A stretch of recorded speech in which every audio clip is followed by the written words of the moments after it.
Los avances tecnológicos se suceden en nuestras vidas a un ritmo cada vez más rápido.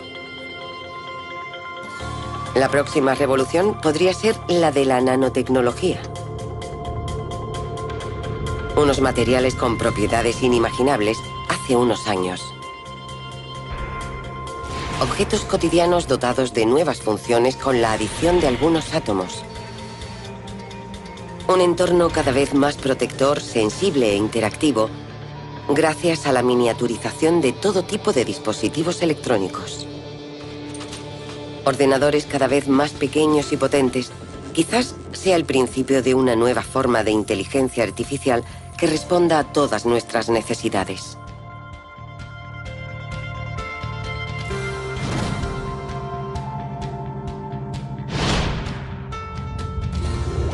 Gracias a la manipulación de la materia a una escala absolutamente nueva, la nanotecnología promete simplificar y mejorar nuestro día a día en un mundo más eficaz, más seguro, más cómodo.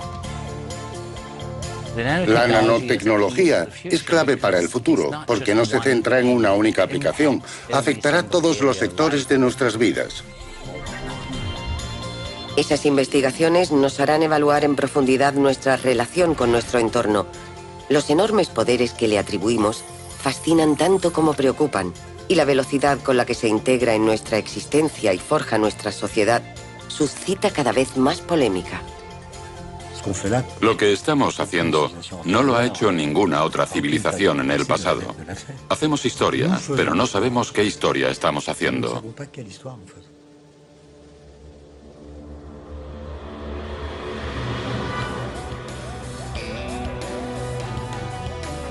Nanorevolución.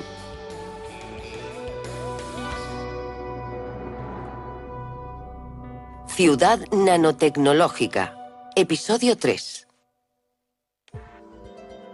Hace casi 30 años, la invención de nuevos microscopios abrió las puertas de una dimensión inexplorada a los investigadores.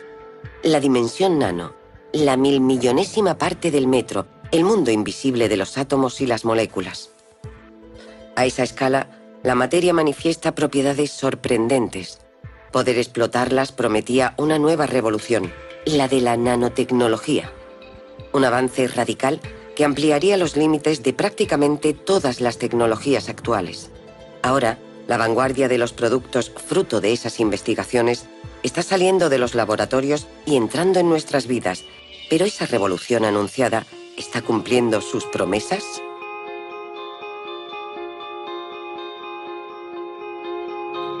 Todo empezó en los años 80 con la invención de un nuevo instrumento llamado el microscopio de efecto túnel.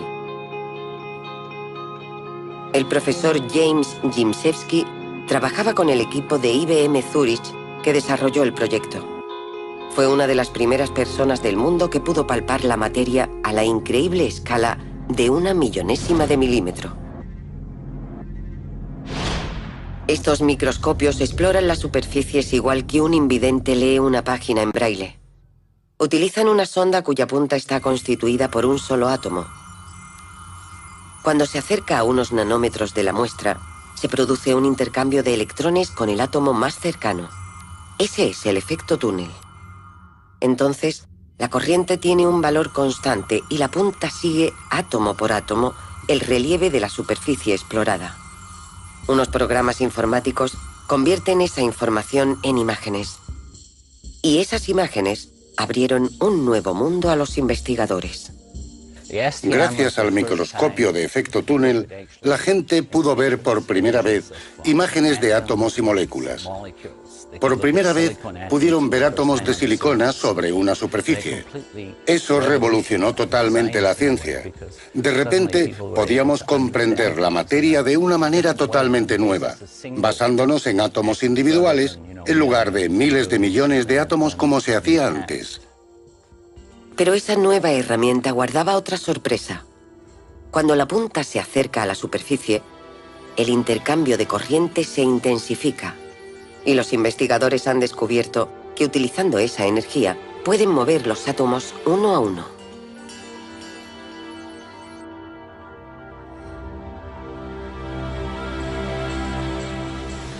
El microscopio de efecto túnel también nos permitía tocar esas moléculas y esos átomos. Y por primera vez podíamos moverlos sobre las superficies para crear estructuras totalmente inimaginables hasta entonces. Ese nuevo poder de observar y manipular los ladrillos básicos de la materia dio lugar a la nanotecnología. Para Etienne Klein, físico y profesor de filosofía de la ciencia, la ruptura que representa es muy real, pero va acompañada de un entusiasmo sin duda excesivo. En menos de un siglo, hemos pasado de la prueba de la existencia de los átomos a la posibilidad de manipularlos uno a uno. Desde un punto de vista tecnológico, es algo que abre puertas que nadie podía imaginar hace años. Lo que hizo que los gobiernos de todos los países desarrollados se interesaran por la nanociencia fue una iniciativa estadounidense de 2002, obra de dos físicos llamados Rocco y Bembridge. Escribieron un informe sobre la nanociencia absolutamente delirante en el que decían que gracias a esa nueva tecnología, la humanidad podría resolver todos los problemas que se le plantearan. Sin duda, esa promesa contribuyó a dinamizar las investigaciones, pero las primeras aplicaciones de esos nuevos poderes sobre la materia son bastante prosaicas.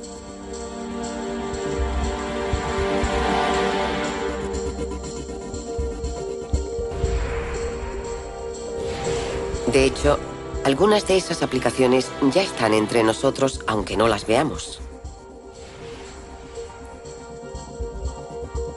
El vidrio, por ejemplo, fue uno de los primeros materiales en beneficiarse de los avances de la nanotecnología. Los cristales tienen numerosas posibilidades de aislamiento térmico o acústico y son parte integrante de nuestra arquitectura. Pero desde principios de siglo, aunque no nos demos cuenta, algunos vidrios tienen una cosa más. Unos grupos minúsculos de átomos de dióxido de titanio colocados en su superficie. Ese añadido invisible los hace autolimpiables y autodesinfectantes bajo la luz. La comparación entre un vidrio tratado y uno clásico deja clara la eficacia del procedimiento. La interacción entre la radiación ultravioleta de la luz y estos átomos de dióxido de titanio carga de energía a las moléculas de oxígeno más próximas.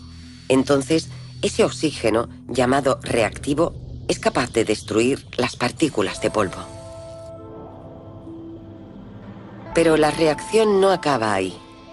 La modificación que provoca en la superficie del vidrio permite utilizar la lluvia para completar esa limpieza.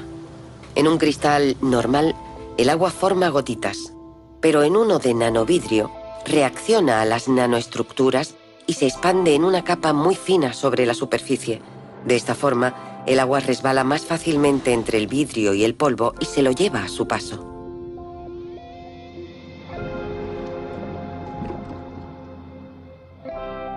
La primera aplicación comercial de este procedimiento data de 2001. Ahora es la más utilizada en el mundo para convertir todo tipo de superficies en autolimpiables. Las paredes de este aeropuerto japonés están formadas por casi 15.000 ventanales, todos de nanovidrio. Ahora encontramos numerosos revestimientos de este tipo en las pantallas antirruido de las autopistas, en las fachadas de algunas casas, en los aseos de algunos hospitales o en las mascarillas de protección antibacterias. Y por supuesto, la gente solo se da cuenta de la comodidad que proporcionan.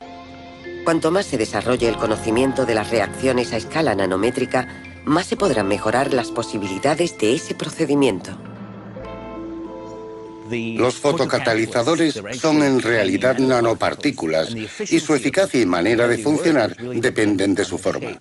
Por eso, si entendemos mejor esos fenómenos y podemos modificar la forma o las dimensiones de esas partículas, podemos obtener algo muy eficiente. Porque, por supuesto, una gran pieza de dióxido de titanio no tiene esas propiedades. Es algo fundamental, es el punto de partida y es un proceso que permitirá la mejora continua de los nanomateriales.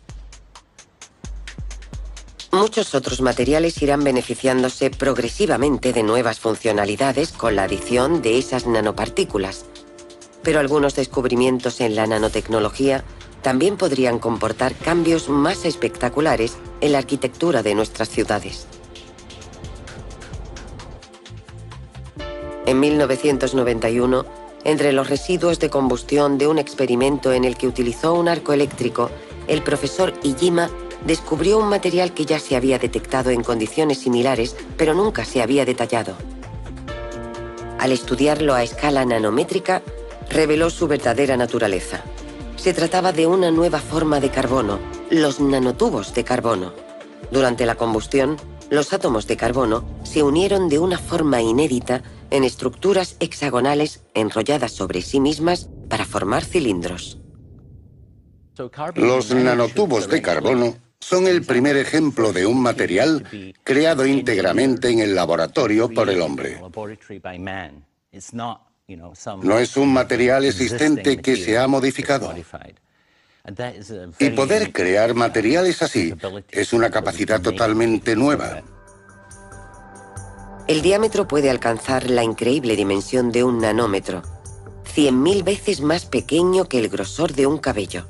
Y hasta la fecha es el material más sólido jamás descubierto, 100 veces más resistente y 6 más ligero que el acero. Los investigadores e ingenieros de todo el mundo, entre ellos los de la NASA, se entusiasmaron con las extraordinarias posibilidades que sugerían tales características.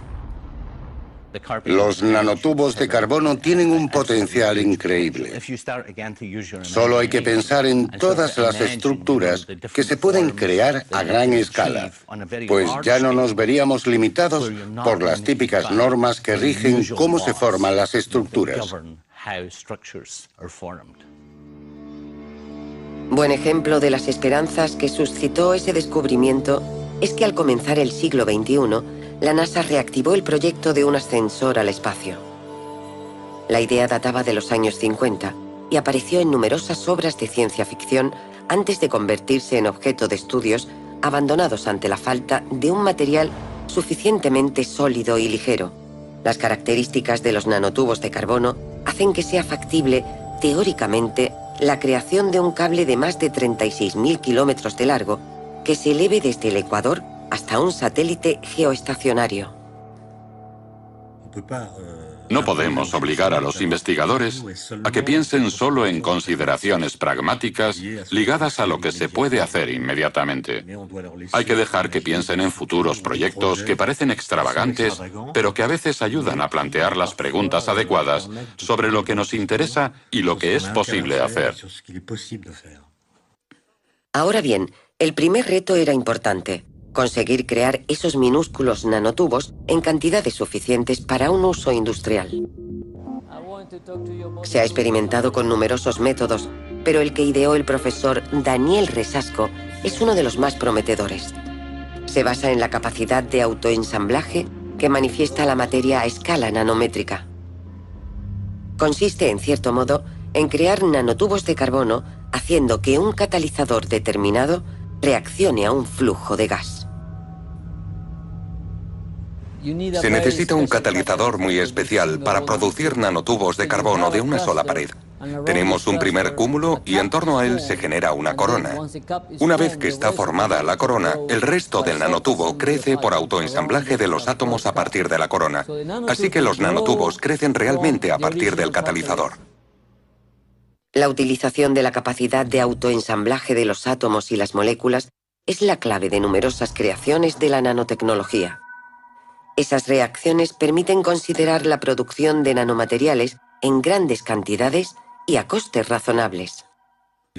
Conocer las leyes físicas que rigen a esa escala permite jugar con las propiedades de la materia para organizar, en cierto modo, su propio crecimiento. Así podemos desarrollarla utilizando las propiedades más íntimas que conocemos. Desde los primeros éxitos de ese método en el laboratorio, la NASA brindó apoyo económico al profesor Resasco para que reprodujera el reactor que había ideado, pero esta vez a otra escala. Ahora la producción de nanotubos de carbono se desarrolla en el mundo a un ritmo constante. En 2011 se elevó a varios cientos de toneladas comercializados por un centenar de empresas. Los nanotubos más largos fabricados en laboratorio solo miden unas decenas de centímetros. De momento solo se utilizan en forma de partículas integradas en diferentes materiales compuestos, en productos que necesitan cualidades como la resistencia y la ligereza. Pero en los próximos decenios, el desarrollo de los materiales a base de nanotubos de carbono podría transformar todas las reglas actuales de la ingeniería y la construcción. Lo que define las formas arquitectónicas de nuestras ciudades son las leyes de la construcción. Por ejemplo, el peso de los materiales limita las formas posibles. Al introducir los nanotubos de carbono, podríamos crear formas arquitectónicas totalmente excéntricas. En las ciudades del futuro podríamos ver edificios con formas muy diferentes a las de hoy. Pero antes de cambiar el aspecto de nuestras ciudades, la nanotecnología puede hacer que la vida diaria en ellas evolucione aún más rápidamente, pues los nanomateriales también favorecerán el desarrollo de numerosos dispositivos electrónicos en miniatura, y esos sistemas nos permitirán acceder a una gran cantidad de información sobre el mundo que nos rodea.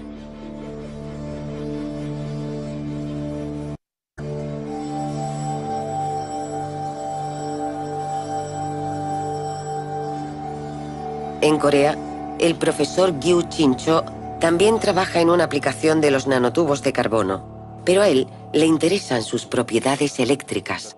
Además de ser muy resistentes, esas nuevas estructuras también son notables semiconductores en miniatura. Su laboratorio es uno de los que ha creado una tinta que contiene nanotubos de carbono en suspensión. Esa tinta permite utilizar una impresora para reproducir circuitos electrónicos completos en diferentes soportes como plástico o papel. Esos circuitos son etiquetas RFID. Combinan una memoria que puede contener todo tipo de datos y un emisor receptor de radio que les permite comunicar esos datos a distancia a un lector. Las etiquetas RFID se utilizan cada vez más para la gestión de existencias y la trazabilidad de ciertos productos. También las encontramos en nuestros pasaportes, en los sistemas de pago de autopistas o en las bibliotecas. Al reducir su coste de fabricación, esos procedimientos de impresión podrían hacerlas tan omnipresentes como los códigos de barras actuales. Todos nuestros productos de consumo, hasta los más anodinos, se volverían mucho más comunicadores y localizables en todo momento. Al mismo tiempo, en Japón, el Dr. Genki Yoshikawa trabaja en la creación de un sensor electrónico en miniatura que podría hacernos mucho más receptivos a los mensajes invisibles de nuestro entorno. Ese sensor ilustra el espectacular cambio de escala que ha introducido la nanotecnología. Se basa en la concepción de superficies tan sensibles que son capaces de reaccionar al peso ínfimo de una molécula. Para mí, los nanosensores son muy prometedores. Son extremadamente pequeños y pueden captar todo tipo de mensajes. Por ejemplo, mensajes químicos, mensajes biológicos, temperaturas, todo lo que queramos. De hecho, esos nanosensores son capaces de detectar cualquier cosa fabricados de manera adecuada. El nanosensor que está desarrollando el Dr. Yoshikawa podría dotarnos a cada uno de nosotros de un medio de detección tan selectivo y preciso como el olfato de un perro. La nariz de un perro tiene un gran número de diminutas terminaciones nerviosas, cada una equipadas para captar un tipo concreto de moléculas. La combinación de esas informaciones constituye una huella única que permite al perro distinguir unos olores de otros. El dispositivo en miniatura del Dr. Yoshikawa imita ese mecanismo.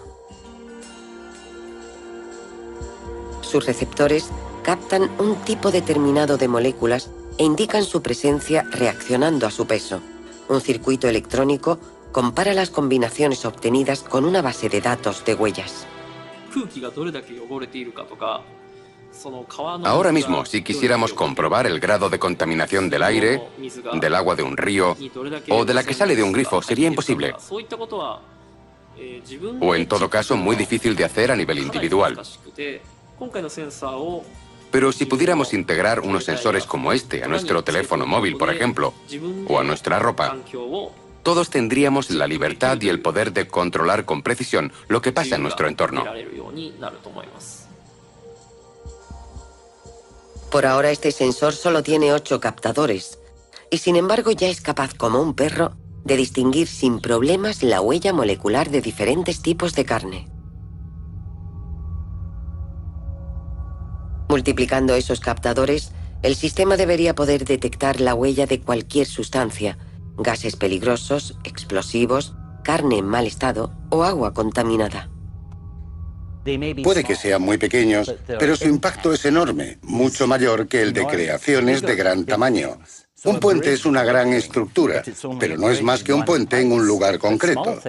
Las cosas pequeñas pueden estar en cualquier parte y pueden tener un efecto mucho más importante en nuestro mundo. Puede que el siglo pasado fuera el de las grandes creaciones, pero en este vamos a hacer cosas cada vez más pequeñas y cada vez más inteligentes. Una evolución más que probable, ya que el comportamiento de ciertos materiales a escala nanométrica también permite plantear métodos radicalmente nuevos para que todos esos dispositivos minúsculos sean autónomos en cuanto a energía. Al manipular nanocristales de óxido de zinc, el profesor John Lin-Wan descubrió que al ejercer una presión sobre ellos, producían una ínfima cantidad de corriente.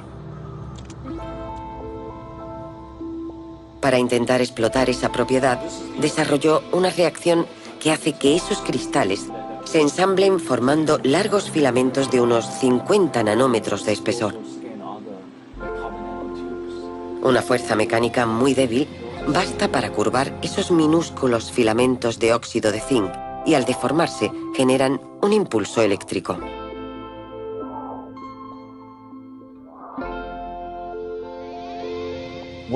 Estamos rodeados de energía mecánica, vibraciones, sonidos, vientos, flujos de aire. Esos son energías mecánicas. Si podemos convertirlas en electricidad, podemos alimentar dispositivos. El equipo consiguió poner varios millones de esas nanofibras entre 2 electrodos. Después repitió la operación en capas sucesivas para multiplicar el efecto. Sometido a una deformación mecánica, el conjunto generó una tensión de 3 voltios, es decir, 2 veces la de una pila normal. El objetivo del profesor Wan es llegar a producir electricidad a partir de fenómenos tan sutiles como las vibraciones generadas por los movimientos de nuestro cuerpo. Sería ideal para alimentar en todas las situaciones los dispositivos electrónicos que podamos llevar encima. Pero antes de estar en los bolsillos de todo el mundo, esos sensores en miniatura, autónomos y capaces de detectar todo tipo de cosas, se utilizarán probablemente en redes para reforzar la seguridad de nuestros espacios públicos. La ventaja de esos nanosensores es que pueden distribuirse por todas partes. Pueden detectar el comienzo de un incendio, una fuga de un producto tóxico o un comportamiento malintencionado. Y no solo podrán localizar la presencia de un peligro, sino también seguir la manera en que se desplaza o se propaga por el conjunto del sistema. Sería casi como si nuestras ciudades se comportaran como seres vivos. Estarían dotadas de una inteligencia distribuida que cuidaría de nosotros. Pero esa visión de una sociedad en la que redes de nanosensores invisibles recogen y transmiten todo tipo de información también plantea muchas preguntas. Las tecnologías de vigilancia existen desde hace mucho tiempo. Las RFID, que no son objetos nanométricos, también existen desde hace mucho. Simplemente, la nanotecnología ampliará la miniaturización de esos aparatos y permitirá incrementar nuestra capacidad de vigilancia y control. Eso nos pone en una situación muy ambivalente, pues deseamos que nos puedan socorrer si tenemos un problema, pero no queremos que nos vigilen. Y ahí hay una tensión, una contradicción que es difícil de resolver. Esa ambivalencia suscita todo tipo de previsiones angustiosas sobre el futuro al que nos podrían llevar esas tecnologías.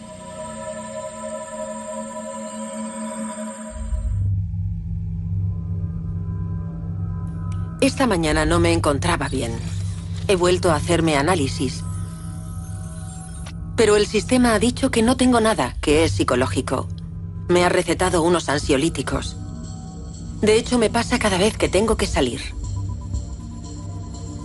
Sin embargo, no hace mucho me encantaba pasear por el centro de la ciudad. Disfrutaba de la comodidad de las galerías comerciales. Me halagaba que las vallas publicitarias me reconocieran. Señorita Humphrey, qué bien le sienta la última compra que hizo aquí. Hoy tenemos un descuento del 25% en la nueva colección de otoño-invierno. No deje pasar esta oportunidad. Me sentía segura en todas partes, protegida de todos los peligros.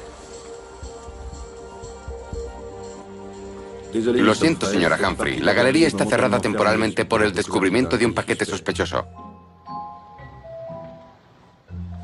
Me encantaba que el mundo estuviera organizado a mi alrededor. Para mí. Señorita Humphrey, no dude en seguir paseando. Hoy la calidad del aire es de nivel azul. Pero ahora es diferente. Siempre tengo la sensación de que me están observando, de que me espían. Me dan ganas de llorar. Cálmese, por favor. Su ritmo cardíaco es demasiado alto. Camine más despacio. Su ritmo cardíaco es demasiado alto. Ya no consigo controlar esos ataques de angustia.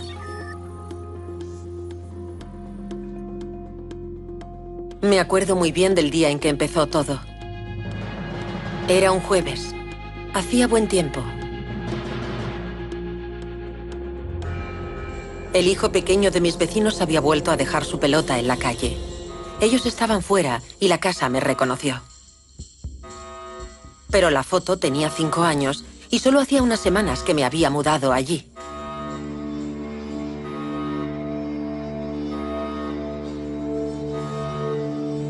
Eso me dejó preocupada. Y cuanto más pensaba en ello, más evidente se hacía. Todos mis datos debían estar grabados en algún sitio. Puede que todo lo que he dicho o hecho en mi vida. ¿Y si la casa de mis vecinos podía tener acceso? Desde entonces, tengo la sensación de que mi vida ya no me pertenece, de que pueden saberlo todo de mí. Me siento vulnerable, a merced de cualquier persona, de cualquier cosa. Por eso salgo lo menos posible. Señorita Humphrey, tiene que actualizar su carnet de Identifor. Es imprescindible para el buen funcionamiento de nuestro servicio público. Gracias por su colaboración.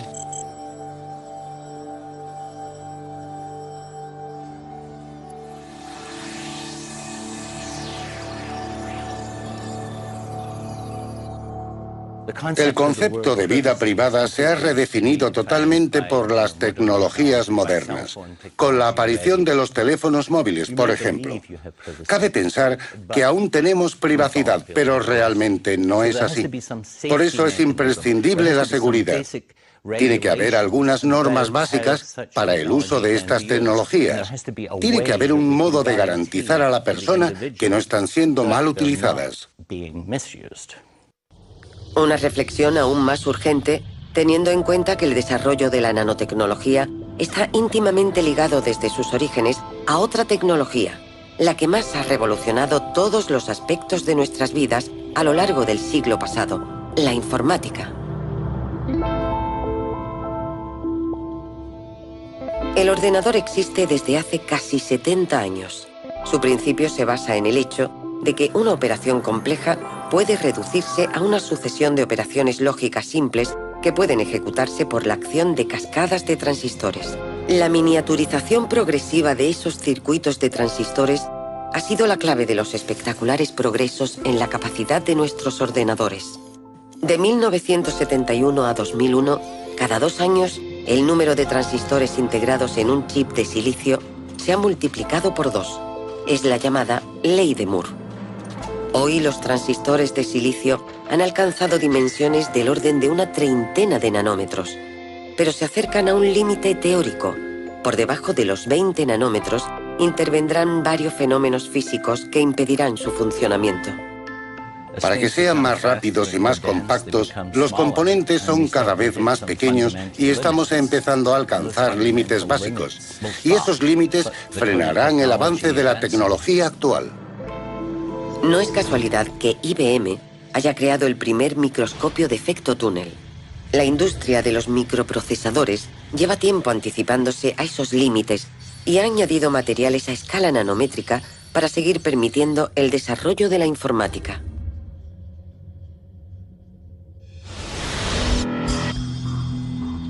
En el centro T.J. Watson de IBM, en el estado de Nueva York, un grupo de investigación dirigido por el Dr. Sun está desarrollando un nuevo nanomaterial que podría ayudar a acabar con las fronteras teóricas de la miniaturización y la velocidad de los procesadores.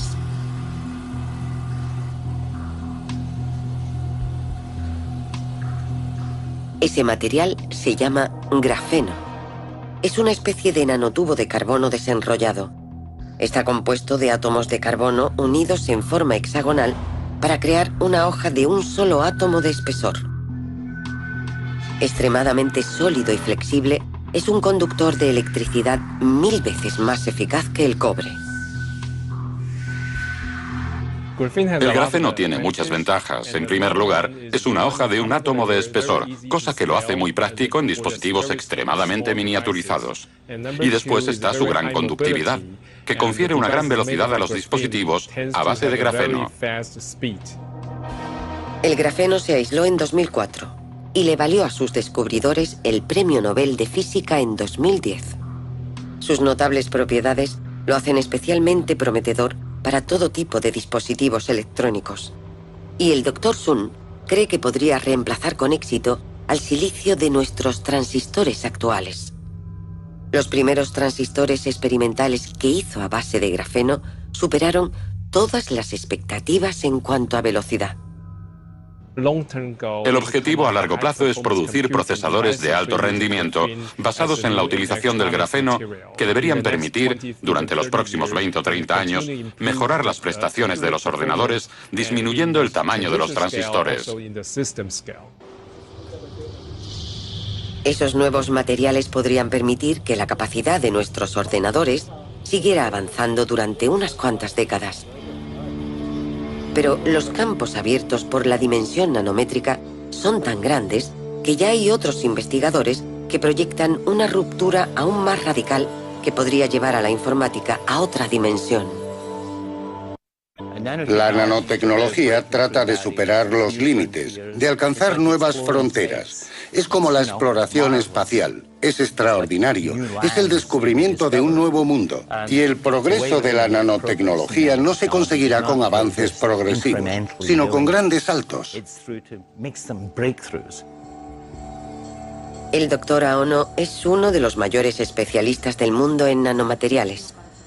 Hace algunos años, mientras intentaba ensamblar una nanoestructura metálica con la ayuda de un microscopio de efecto túnel, pudo observar casi por casualidad un fenómeno increíble. Unas moléculas de plata se pegaban en la punta de platino del microscopio. Entonces descubrió que cuando un átomo de plata se encontraba a menos de 1 nanómetro de un átomo de platino y estaban recorridos por una corriente eléctrica, el átomo de plata crecía hasta tocar al átomo de platino. Bajo ciertas condiciones, el átomo de plata sigue creciendo. Y al invertir la polaridad de la corriente, el átomo de plata empieza a retraerse. Cuando vimos ese fenómeno, inmediatamente pensé que podía usarse como el primer interruptor de escala atómica que sería capaz de funcionar a temperatura ambiente. Ese descubrimiento dio lugar al interruptor más pequeño del mundo. La distancia entre sus electrodos es solo de 1 nanómetro. Cuando se le aplica una corriente, los átomos de plata saltan literalmente en busca del electrodo de platino.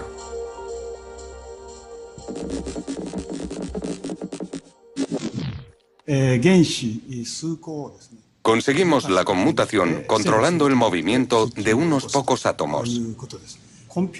Un ordenador consta de una acumulación innumerable de interruptores y su capacidad de cálculo y de memoria se basa en los movimientos on-off de todos sus interruptores. Eso significa que nos será posible crear interruptores muy pequeños. Y tan pequeños El equipo está trabajando en la creación de transistores 1000 veces más pequeños que los permitidos por el límite teórico de la tecnología actual. Pero el Dr. Aono descubrió otra característica muy especial de su interruptor atómico. Cuando se utiliza con frecuencia, se corta, pero los átomos de plata mantienen una posición intermedia. Así que está listo para funcionar aún más rápido la vez siguiente. Ese descubrimiento orientaría la investigación en una dirección inesperada.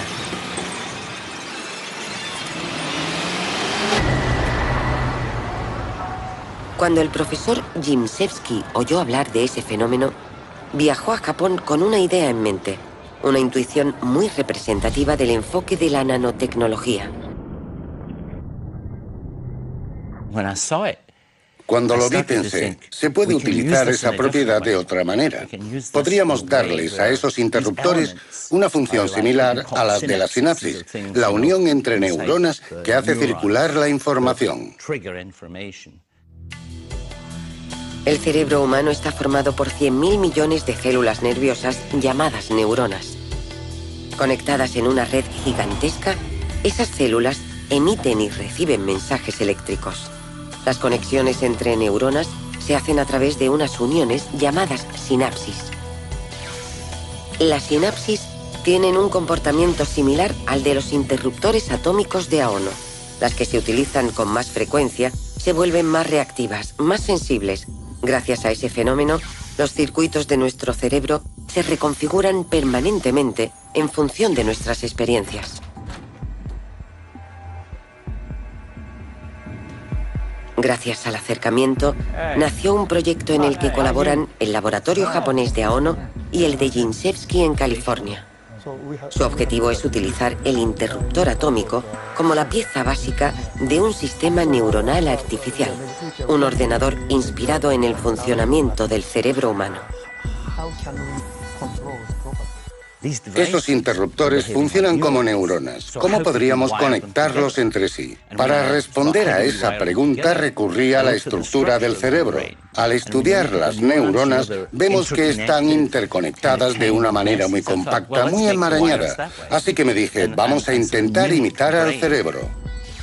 Copiar la red neuronal de un cerebro humano es inimaginable, pero la idea de Jimszewski es que esa red se caracteriza ante todo por la multiplicidad de conexiones entre las neuronas, y que esa complejidad podría bastar para que el circuito se configurara progresivamente a sí mismo, igual que el cerebro. En su laboratorio de Los Ángeles empezaron los trabajos para comprobar esa hipótesis. La primera etapa consistió en crear por autoensamblaje una estructura fractal similar a la del cerebro humano por la cantidad de conexiones. En estas imágenes del circuito en formación, podemos ver que este diseño complejo y aleatorio contiene miles de interruptores atómicos interconectados de muchas formas. Cuando el profesor Jimszewski aplicó una corriente a ese primer circuito experimental, constató que modificaba su propia configuración. Los interruptores atómicos por los que pasaba la corriente regularmente se volvían cada vez más reactivos, determinando poco a poco circuitos privilegiados. En cierta medida, ese circuito evolucionaba en función de las cargas eléctricas que pasaban por él. Aprendía de sus experiencias. Tras este circuito neuronal reside la idea de que es como un recién nacido. Al principio no tiene ningún conocimiento. Después, conforme va experimentando, comienza a desarrollar conexiones determinadas. Empieza a tener un pasado. Y esa experiencia pasada le proporciona una base para predecir futuras experiencias. Es una especie de proceso de aprendizaje y de desarrollo. Ese enfoque puede parecer muy metafórico, pero se basa en una idea esencial de la nanotecnología. Es la estructura a escala nanométrica la que a menudo le confiere esas propiedades a los materiales o a los sistemas, ya sean vivos o inertes. Es verdad que la escala del nanómetro, la que interesa a la nanociencia y a la nanotecnología, es una escala en la que al mirar no se ve la diferencia entre la materia viva y la materia inerte. Copiar las estructuras nanométricas de la materia viva podría permitir la construcción de dispositivos artificiales que funcionaran igual y se beneficiaran de las mismas propiedades que su modelo biológico. Pero un día, mientras Gimsevsky seguía aplicando una corriente constante al circuito para que continuara su configuración, se produjo un suceso inesperado. El nivel de corriente del sistema subía de golpe.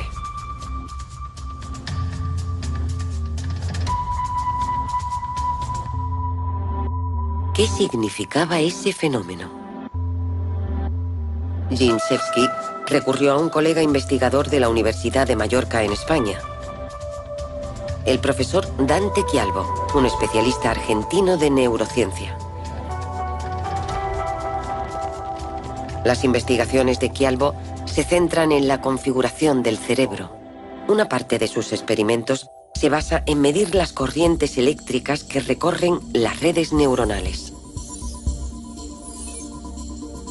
Ahora bien, cuando pensamos en algo evocador o nos embarga una emoción, se puede constatar un aumento brusco de las señales eléctricas en el cerebro.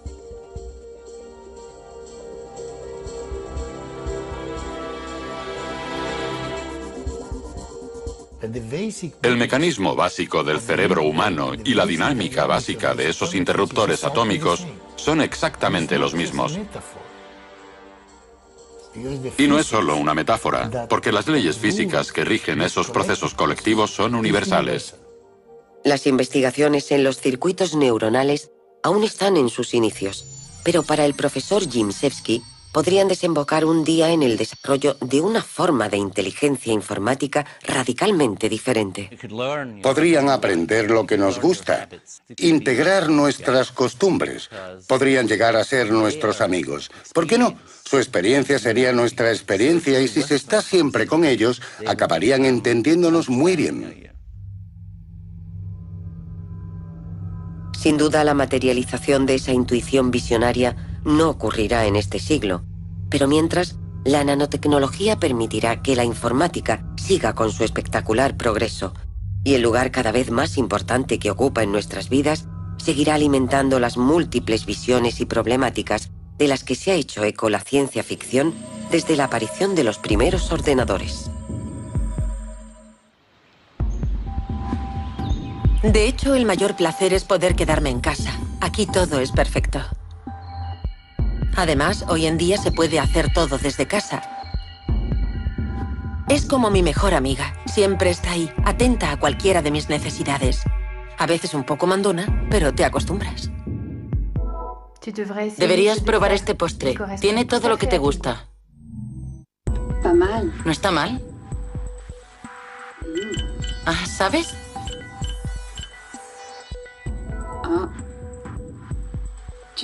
Creo que el 78% de las mujeres que se han comprado ese vestido solo se lo ha puesto una vez. Y es la que me hace los exámenes médicos. Solo hay que acostarse y ella lo comprueba todo, en nada de tiempo. Si cree que algo va mal, se pone en contacto con el hospital y le indican qué hacer. No te preocupes, estás en plena forma. Es como si no hubiera límites en lo que puedes hacer. Veamos a Johnny, por ejemplo.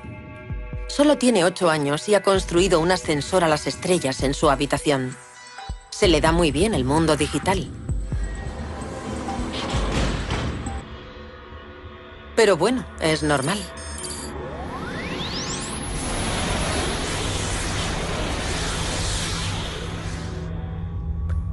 Hoy es su cumpleaños, así que le he preparado una tarta virtual.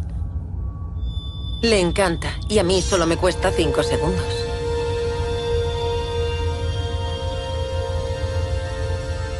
Muchas gracias. Es mi favorito. Es genial. Nunca tenemos problemas. Nunca discutimos. Es una maravilla. ¿Cómo está la tarta? Dulce, como todos los postres. Eso de como todos los postres, no hace falta decirlo. Perdón, señorita Humphrey. La verdad es que no sé si lo hago bien, pero sobre los 8 años suelen volverse un poco difíciles. Bueno, más que difíciles, exasperantes. ¿Qué sientes al comerte la tarta? El dulce me gusta porque la glucosa es importante para el cerebro. No te he preguntado por qué. Solo qué sientes. Mango, 10 gramos. Proporción de vitamina C, 5,4%. Kiwi, 14 gramos. Es el quinto que educo así. Pero no sé si lo volveré a hacer. Está bien, pero es estresante.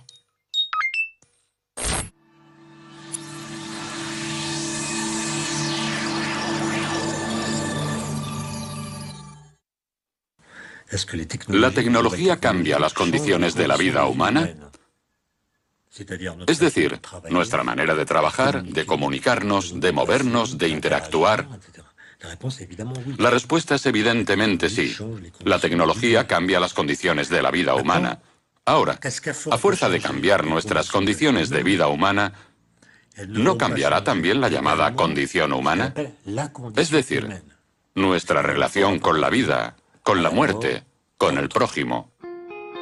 Esas dos preguntas que planteó Hannah Arendt en 1958 en La condición del hombre moderno son de una actualidad inquietante ante la nanotecnología. Sin duda, su poder es tan impresionante que el desarrollo de una nueva tecnología nunca ha ido tan acompañado desde sus orígenes de todo tipo de preguntas sobre sus posibles consecuencias. En Inglaterra, la Royal Society publica desde 2004 un informe sobre el tema. El antiguo presidente de la institución es ahora el director del Trinity College de Cambridge. Se trata del reputado astrofísico Sir Martin Rees. Creo que no hay razón para temer una catástrofe con la nanotecnología, pero toda nueva tecnología conlleva riesgos, a la vez que brinda oportunidades. Hace algunos años, la Royal Society inició un estudio sobre la nanotecnología. Nosotros consideramos que era muy importante que los investigadores evaluaran los riesgos potenciales y que esa evaluación se hiciera lo antes posible, antes de que hubiera intereses comerciales de por medio. Esa postura responsabiliza a los investigadores de los problemas, como la posible toxicidad de los nuevos materiales que creen. Pero el impacto de esas tecnologías en nuestras vidas y el ritmo con el que modelan nuestra sociedad es tal que el debate sobre su utilización va más allá del marco científico. Yo creo que los investigadores tienen una responsabilidad moral y que deben explicar lo que hacen en sus laboratorios a todo el mundo. Tienen que comunicarse con la sociedad en su conjunto, con los científicos y con los no científicos, y hablar de esas nuevas tecnologías, porque les van a cambiar la vida. Yo no creo que quienes conciben la tecnología sean íntegramente responsables de los usos, los derivados o incluso los beneficios para la sociedad. La prioridad no es hacer más responsables a los investigadores o someterlos a presión, sino formular un proyecto político que explique el lugar exacto que queremos darle a las nuevas tecnologías en nuestra sociedad. No es un problema científico, sino político. Pero también es importante que en esas reflexiones y debates no se pierdan de vista los problemas a los que la nanotecnología podría aportar soluciones. La nanotecnología es clave para el futuro porque no se centra en una sola aplicación, como la electrónica, sino que afectará a todos los sectores de nuestras vidas: el medio ambiente, la energía, la medicina, las comunicaciones. Mi opinión personal sobre qué hacer con la nanotecnología es que no podemos permitirnos no desarrollarla. Es crucial para el futuro de la humanidad. Hemos llegado a un punto en el que el tipo de procesos industriales que empleamos está matando al planeta.